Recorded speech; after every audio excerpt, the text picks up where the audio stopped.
আজকে এক আজকে একটা ঘটনা বলবো কবর নিয়ে। আপনারা সবাই মনোযোগ সহকারে শুনবেন। আমাদের এলাকায় যখন কোনো লোক মারা যায়, দেখবেন কবর খোঁড়ার জন্য লোক আনা হয়। আমাদের এলাকায় যখন কোনো ব্যক্তি মৃত্যুবরণ করে, ওই কবর খোঁড়ার জন্য যারা কবর খোঁড়ার জন্য পারদর্শী, তাদেরকে নিয়ে আসা হয় কবর খোঁড়ার জন্য। তারা কবর খুঁড়ে খুঁড়ে যখন ক্লান্ত হয়ে যায়, ওই কবর পাড়ে বসে বিশ্রাম করে আর বিড়ি টানে। এই কথাটা মনে রাখে না যে আমি কবর করছি, এই কবরে তো একদিন আমাকে সইতে হবে। কবর করে কবর খোঁড়ার কারণে দেখবেন শরীর থেকে ঘাম বাহির হয়। কত হাসি ঠাট্টা করে ওই কবর পাড়ে বসিয়া, ওই কবর পাড়ে বসিয়া বিশ্রাম করে আর বিড়ি টানে। সে একবার নিজের মৃত্যুর কথা চিন্তা করে না। দেখবেন যদি ২টা গরু আনা হয় জবাই করার জন্য, একটা গরু জবাই করার পর আরেকটা গরু পাশে দাঁড়াইয়া দাঁড়াইয়া জাবর কাটে।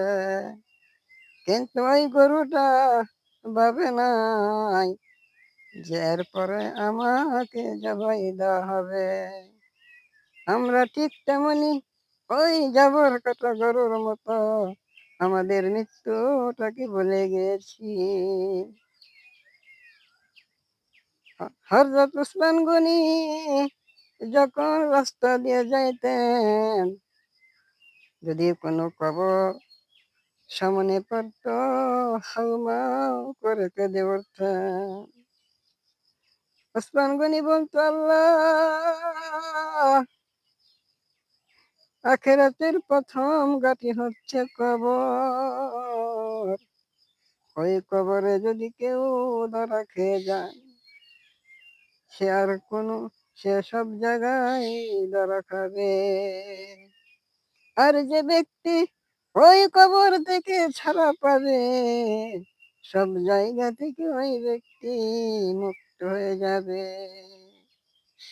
যে ওসমান গনি দুনিয়ার মধ্যে থেকে জান্নাতের টিকিট পেয়েছে, সেই ওসমান গনি কবর দেখলে হাউমাউ করে কেঁদে উঠতেন শিশুর মতো।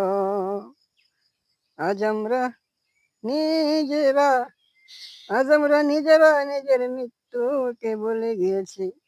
আল্লাহ রাব্বুল আলামিন পবিত্র কোরআন মাজিদে বলে দিয়েছেন, কুল্লু নাফসিন যায়িকাতুল মাউত। প্রত্যেকটা জীবদের একদিন মৃত্যুবরণ করতে হবে। তা আমাদের মৃত্যুটা স্মরণ করতে হবে। মৃত্যুটা স্মরণ করলে পাপ কাজ থেকে বিরত থাকা যায়। সবাই ভালো থাকবেন। আসসালামু আলাইকুম।